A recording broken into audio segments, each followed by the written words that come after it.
Why won't your family talk to you? It started when I found the photo album hidden in my grandmother's attic. I was 19, helping clean out her house after she passed. Tucked behind old Christmas decorations was a leather-bound album I'd never seen before. Family photos dating back to the 1940s. Normal stuff at first, birthdays, holidays, weddings. Then I saw the page that changed everything. A photo of my father as a young boy, maybe 8 years old, standing next to a girl who looked exactly like me. Same curly red hair, same freckles, same crooked smile. The handwriting underneath read, David and his twin sister Melissa, 1973. My father had a twin sister. I'd never heard of any Melissa. Dad was supposedly an only child. I stared at that photo for 20 minutes, my hand shaking. The girl in the picture could have been my clone. I took the album home and confronted my parents that evening. When I showed them the photo, my mother went completely white. Dad's coffee mug slipped from his hands, shattering against the kitchen floor. What happened to Melissa? I asked. The silence stretched so long I could hear the refrigerator humming. Finally, Dad spoke. She died when we were children. Car accident. It's too painful to talk about.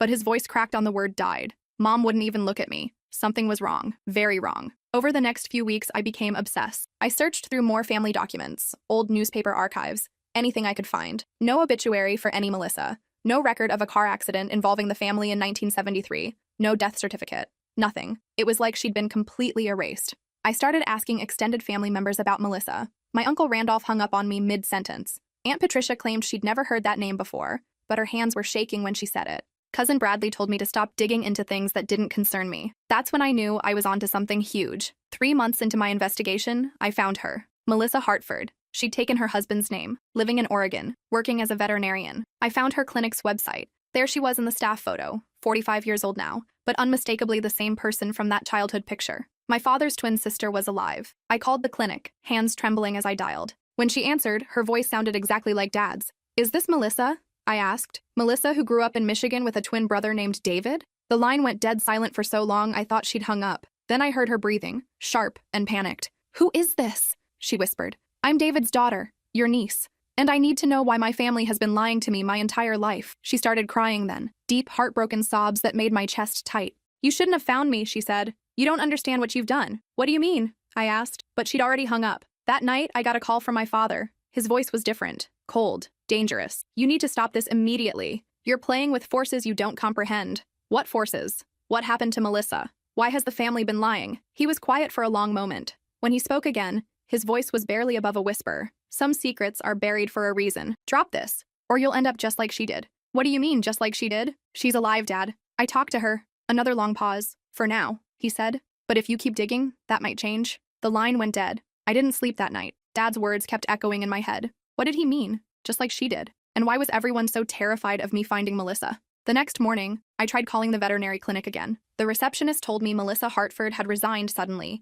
and left no forwarding address. She'd cleaned out her office overnight and disappeared. My hands were shaking as I hung up. This was my fault. Whatever had happened to Melissa, I'd caused it by looking for her. That afternoon, I got a package with no return address. Inside was a flash drive and a handwritten note. Stop looking or more people will get hurt. This is your only warning. The flash drive contained a single video file. When I opened it, I saw Melissa sitting in what looked like a motel room. Her eyes were red from crying, and she kept glancing nervously at something off camera. If you're watching this, she said, then they probably found me. I need to tell you the truth before it's too late. Your father and I weren't just twins. We were part of something much bigger. Something our parents were involved in that went back generations. She paused, taking a shaky breath. When we were 8 years old, there was an incident. A man came to our house. Someone our parents owed money to. A lot of money. The kind of debt you can't just pay back with cash. He wanted collateral. Insurance that our parents would honor their obligations. My stomach dropped. I had a horrible feeling I knew where this was going. He took me, Melissa continued. Told our parents I'd stay with his organization until the debt was settled. Your father watched them drag me away and did nothing. Our parents told everyone I'd died in a car accident. It was easier than explaining they'd traded their daughter to criminals. The video flickered and I could hear voices in the background. Melissa looked toward the door, panic flashing across her face. For 37 years, I've been their property, she whispered urgently. I've done things I can't take back, hurt people I didn't want to hurt. They own me completely. When you called the clinic, they knew. They always know. And now they know about you. She leaned closer to the camera, tears streaming down her face. Run, change your name, disappear. Because they're coming for you next. The debt passes down through generations, and your father never paid what he owed. They've been waiting for you to turn 18, waiting for the right moment to collect. The door burst open behind her. Men in dark suits entered the frame. Melissa screamed my name. Veronica, run! Before the video cut to black. I sat frozen in my chair, the laptop screen reflecting my terrified face.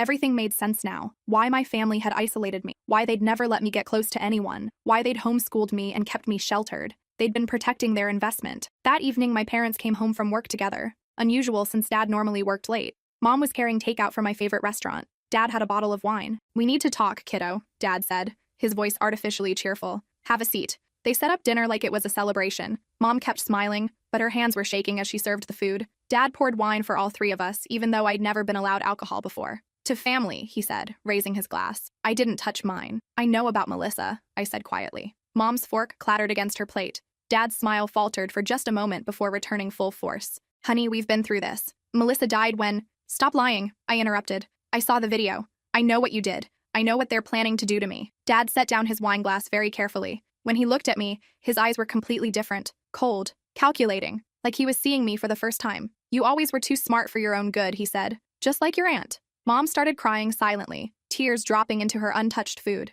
"How long have you known?" I asked. "Known what?" Dad replied. "That they were coming for me eventually." He was quiet for a long moment, staring at his hands. "Since before you were born," he admitted. "The debt compounds over time, with interest. Melissa covered most of it for 18 years, but there was still a balance remaining when you turned 18 last month." I felt sick. My own parents had been counting down the days until they could hand me over to criminals. "How much?" I asked. $3 million, Mom whispered. "Or 10 years of service. Whichever they prefer." I stood up from the table so fast my chair fell backward. "You're both insane if you think I'm going along with this." Dad stood too, blocking my path to the door. "It's not optional, Veronica. The contracts were signed before you were born. Legally, you belong to them until the debt is satisfied." I tried to push past him, but he grabbed my arm. "Let me go," I said. "I can't do that. They'll be here in an hour to collect you. If you run, they'll find you. If you fight, they'll hurt you. If you comply, they'll treat you well. Those are your only options." I looked at my mother, hoping for some sign that she'd help me. Instead, she avoided my eyes completely. "Mom," I pleaded, "you can't let this happen." She finally looked up, her face streaked with tears. "I'm sorry, baby, but there's nothing we can do. The debt has to be paid." That's when I understood. My parents weren't victims in this situation. They were willing participants. They'd knowingly brought me into the world to serve as collateral for their debts. I pretended to give up, sat back down, picked up my wine glass. "Okay," I said quietly. "If this is really happening, can I at least understand what I'm walking into?" Dad relaxed slightly, sitting back down across from me. "They're not monsters," he said. "It's a business arrangement. You'll live comfortably, work for their organization, help with their operations. After 10 years, you'll be free to go." "What kind of operations?" I asked. He hesitated. "Financial services, import-export, various business ventures." I nodded, taking a small sip of wine. "And Melissa? What happened to her?" "She tried to run 3 years ago," Mom said quietly. "They caught her in Oregon and brought her back. That's why they moved up your timeline. They don't want to risk the same thing happening with you." I took another sip, thinking quickly. Dad was checking his watch every few minutes. Mom kept glancing toward the window. "Can I pack a bag?" I asked. "Of course," Dad said. "But nothing electronic. No phones, no computers. They'll provide everything you need." I excused myself and went to my room. Instead of packing, I opened my bedroom window and climbed onto the roof. I'd done this dozens of times as a kid, sneaking out to meet friends my parents didn't approve of. The difference was, this time I wasn't planning to come back. I made it to the neighbor's yard before I heard Dad shouting my name. By the time I reached the street, car doors were slamming behind me. I ran toward the main road, praying I could flag down help before they caught me. A black sedan was parked at the intersection, 2 men in suits standing beside it. When they saw me running, they started walking in my direction. I changed course, cutting through the park toward the shopping center. My phone had died hours ago, and I couldn't risk going back for a charger.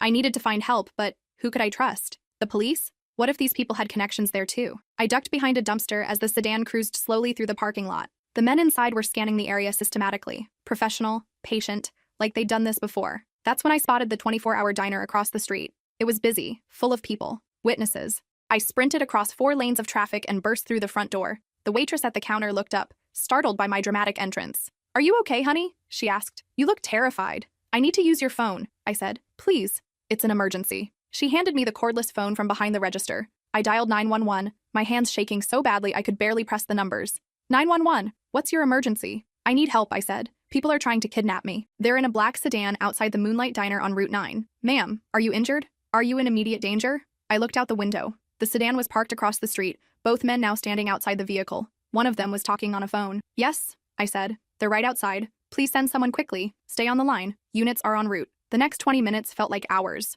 The men never left their post, but they didn't approach the diner either. When the police finally arrived, I watched through the window as the officers questioned them. Whatever the men said, it was convincing. After a brief conversation, the cops got back in their patrol car and drove away. The men looked directly at me through the diner window and smiled. I spent that night in the diner nursing coffee and trying to figure out my next move. The waitress Dolores let me stay until her shift ended at 6 a.m. She even let me use her phone to call a friend. But when I tried calling my college roommate Whitney, a man's voice answered. "Whitney can't come to the phone right now," he said. "But she wanted me to give you a message." My blood went cold. What message? "Stop running. You're only making this harder on yourself and the people you care about." He hung up. I tried calling 3 more friends. Each time a stranger answered with a similar message. They'd gotten to everyone I knew, everyone I might turn to for help. Dolores drove me to the bus station when her shift ended. I bought a ticket to Chicago with cash I'd been saving for college textbooks. The furthest I could get with $347. For 2 weeks, I lived in youth hostels and shelters, moving every day, using fake names. I thought I'd escaped. I thought I was safe. Then I saw the missing person posters. My face was plastered all over downtown Chicago. Veronica Chen, missing, suffers from mental illness. Family desperate for her safe return. They'd changed my last name to make me harder to trace, claimed I was mentally ill to discredit anything I might tell people. My own parents had publicly labeled me as crazy. That night, as I tried to sleep in a park, someone sat down on the bench beside me. "You look tired," a woman's voice said. I opened my eyes to see a middle-aged woman in an expensive coat. Kind eyes, but something cold underneath. "Long way from home, aren't you, Veronica?" I jumped up, ready to run, but there were men positioned around the park. At least 6 of them, all watching me. "My name is Catherine," the woman said. "I work for the organization your family owes money to. I'm here to take you home." "This isn't my home," I said. She smiled sadly. "Home is wherever your obligations are. And your obligations are with us now. What if I refuse to go?" She gestured toward the men surrounding us. "Then we'll make you. But I'd prefer to do this the easy way. You seem like a smart girl. Surely you understand that running only makes things worse." I thought about Whitney, about my friends whose phones had been answered by strangers, about Melissa, who'd tried to escape and failed. "What exactly would I be doing for your organization?" I asked. Catherine patted the bench beside her. I sat down reluctantly. "You'd be surprised how many businesses need young, intelligent women," she said. "Corporate espionage, financial manipulation, honey traps for competitors.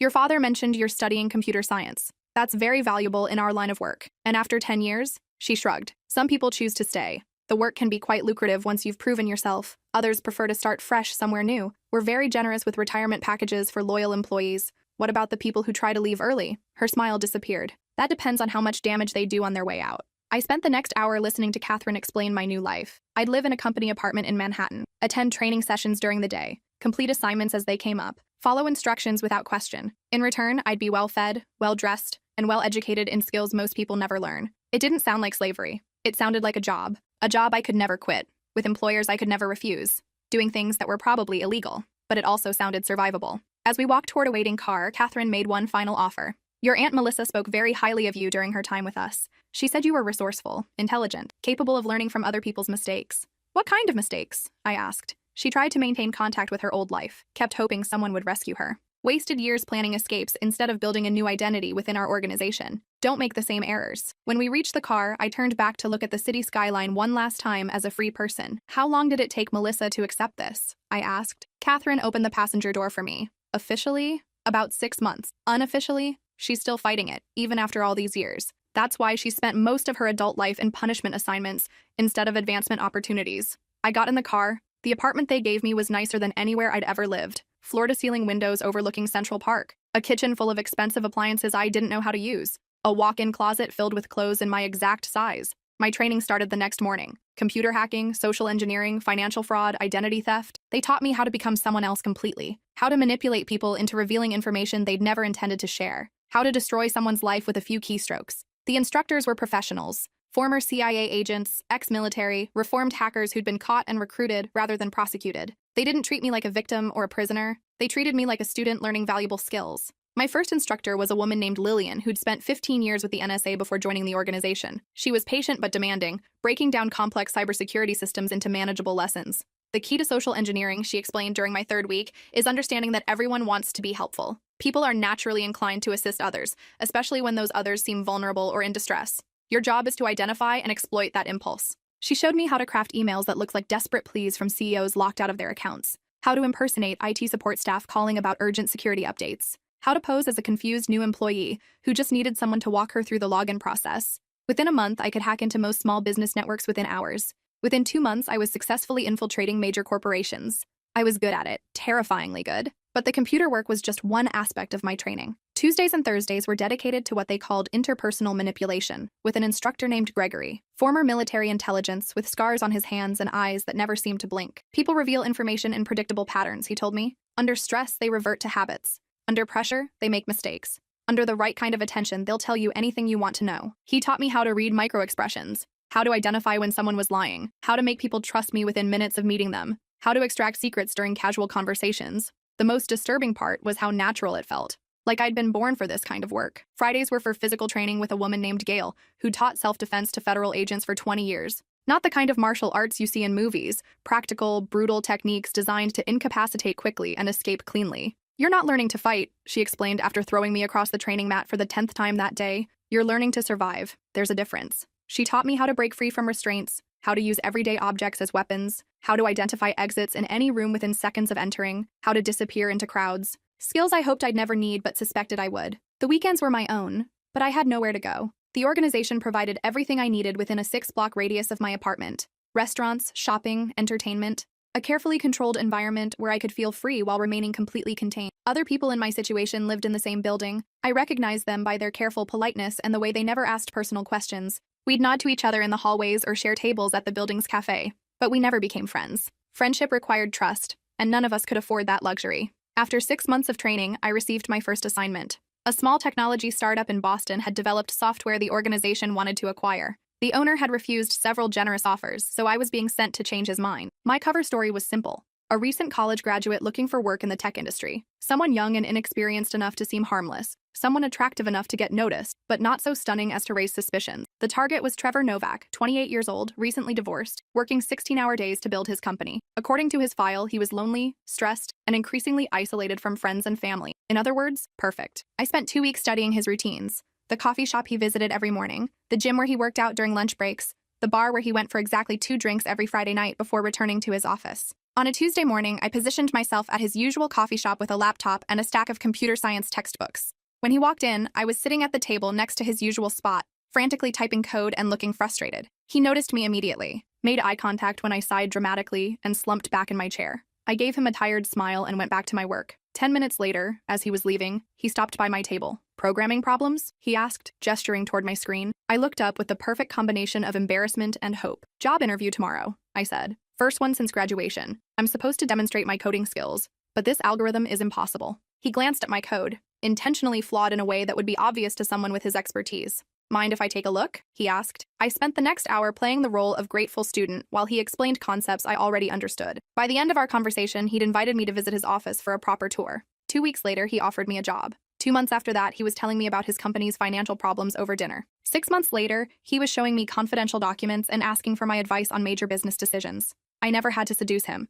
I never had to threaten him. I just had to become someone he trusted completely. Someone whose opinion mattered to him. Someone he wanted to protect and impress. When the organization made their final offer for his company, Trevor asked what I thought he should do. I told him the truth, that the offer was generous and would solve all his financial problems. That fighting it would probably destroy everything he'd worked for. He accepted the deal 3 days later. I felt sick watching him sign the papers. This man had done nothing wrong except create something valuable. He'd been kind to me, trusted me, probably even loved me in his way. And I'd repaid that kindness by manipulating him into surrendering his life's work. But I also felt proud of how cleanly I'd executed the assignment. No violence, no threats, no overt coercion, just patience and psychology. Catherine congratulated me when I returned to New York. "Excellent work," she said. "Trevor spoke very highly of you during the transition meetings. He actually requested that we hire you for his new position within the organization." I felt my stomach drop. "He's working for you now?" She nodded. "Senior software developer. Very generous salary. He seems quite happy with the arrangement." I realized then that I hadn't destroyed Trevor's life. I'd recruited him. The organization didn't just steal valuable assets. They absorbed them, turned victims into willing participants, just like they were doing with me. My second assignment was in Los Angeles. A federal prosecutor who'd been investigating the organization's business partners. Too persistent, too close to information that could cause problems. I was tasked with finding leverage to make him back off. District Attorney Rodriguez was 43, married with 2 teenage daughters, and known for his absolute integrity. His file was clean. No obvious vices, no financial problems, no history of infidelity or corruption. But everyone has secrets. It's just a matter of knowing where to look. I spent 3 weeks infiltrating his social circle, volunteering for his wife's charity events, tutoring his younger daughter in computer science. becoming a trusted family friend who was always around but never intrusive. The breakthrough came during a dinner party at their home. Rodriguez had been drinking. Not drunk, just relaxed enough to let his guard down. His wife mentioned how proud she was of his commitment to justice, even when it meant working with difficult witnesses. "Some of these people are just broken," she said. "Like that poor woman in the trafficking case. What was her name?" Rodriguez's expression changed for just a moment. A flash of something uncomfortable. "We shouldn't discuss active cases," he said quietly. But I'd seen enough. The next week, I hacked into his personal email and found what I was looking for. Messages to a private therapist. Appointments scheduled during work hours. References to inappropriate feelings and professional boundaries. Rodriguez was struggling with an attraction to a trafficking victim he was supposed to be protecting. He hadn't acted on it. His messages made that clear. But the feelings were there, and they were tearing him apart. I never had to use the information. Simply letting him know we had it was enough. The investigation into the organization's partners was quietly dropped. Rodriguez requested a transfer to white-collar crime and never mentioned trafficking cases again. I told myself he was probably relieved, that I'd actually helped him by removing the temptation, that everyone involved was better off. But late at night, I wondered about the trafficking victims whose cases would never see justice because I'd silenced their advocate. My assignments grew larger and more complex. Corporate takeovers disguised as legitimate mergers. Political candidates whose campaigns suddenly received untraceable funding in exchange for future favors. Journalists who discovered that their sources had been compromised and their stories would never see print. I became very good at finding the pressure points that made people compliant. The daughter struggling with addiction who needed private treatment. The son whose illegal gambling debts were about to destroy his career. The spouse whose immigration status was more precarious than it appeared. The organization never used crude threats. They offered solutions, help with problems people didn't even know they had yet. Assistance that came with implicit obligations for future cooperation. It was sophisticated, elegant, almost gentle, and absolutely devastating to the targets. After 2 years, I was running my own operations, small teams of specialists working under my direction to achieve specific objectives. The organization called me a project manager. In any other context, I would have been called a criminal mastermind. My success earned me privileges: a larger apartment, access to exclusive restaurants and cultural events, the freedom to travel, as long as I remained available for assignments. I also earned the organization's trust, which came with access to information about their broader operations. What I learned made my stomach turn. The organization wasn't just a criminal enterprise. It was a shadow economy that operated in parallel to legitimate business and government. They had people placed in corporations, law enforcement, intelligence agencies, political offices. They could manipulate stock prices, influence elections, start or stop investigations. They owned people at every level of society. Some, like me, were bound by debt or coercion. Others had been recruited through blackmail or corruption. Still others had joined willingly, attracted by the power and wealth the organization could provide. And at the center of it all was a council of 12 individuals whose names I never learned. The architects of a system that had been growing for decades, slowly capturing more and more of the legitimate world. I realized that even if I served my 10 years and left, I would never truly be free. I knew too much, had done too much. The organization would always have leverage over me. But I also realized I didn't want to leave anymore. The work satisfied me in ways I hadn't expected. The intellectual challenges, the power to reshape people's lives, the respect I commanded from colleagues and targets alike. I was good at what I did, and being good at something, even something terrible, provided its own form of meaning. 3 years into my service, they brought Melissa to New York. I hadn't seen her since the video, hadn't known if she was even still alive. When Catherine told me my aunt wanted to meet, I wasn't sure what to expect. Melissa looked older than her years. Gray hair, deep lines around her eyes, a wariness that never left her expression. But she was alive, and she seemed not happy exactly, but resigned, functional. We met at a private dining room in an upscale restaurant, just the two of us, though I knew security was nearby. "You look well," she said after we'd ordered. "So do you," I replied, though it wasn't entirely true. She smiled sadly. "I've been clean for 6 months now. The organization has excellent rehabilitation programs when they decide someone is worth saving." "Clean from what? Heroin?" she said matter-of-factly. "They introduced me to it during my 3rd year. To keep me compliant, they said. It worked. I felt sick. All my success, all my pride in my skills and accomplishments, and they'd been planning to turn me into an addict to ensure my loyalty." "Don't look so horrified," Melissa continued. "It's not inevitable. Some people never need pharmaceutical encouragement, the ones who adapt quickly, who show promise for advancement, the ones they want to keep healthy. Like me?" She nodded. "You've exceeded their expectations. They're considering you for permanent placement in their leadership development program." "What does that mean?" "It means they want to groom you for a position on the council eventually. It means they see you as family rather than property." "And you? Are you family or property?" She was quiet for a long moment. "I was property for 30 years. Now I'm something in between, too valuable to discard, too damaged to fully trust. They use me for special projects, the ones that require someone expendable." We spent 3 hours talking about our family, the choices our parents had made, the prices we'd all paid for their debts. Melissa told me about her years of service, the assignments that had gradually stripped away her humanity the moment she'd realized she would never escape. But she also told me about the satisfaction she'd found in mastering difficult skills, the relationships she'd built with other people in our situation, the strange sense of purpose that came from being part of something larger than herself, even when that something was morally corrupt. You could fight it, she said as we prepared to leave. Keep hoping for rescue or escape or redemption. Spend your energy raging against circumstances you can't change. Or you could accept what you are and become very good at it. Find meaning in competence. Take pride in excellence, even when that excellence serves terrible purposes. Which did you choose? She stood and gathered her coat.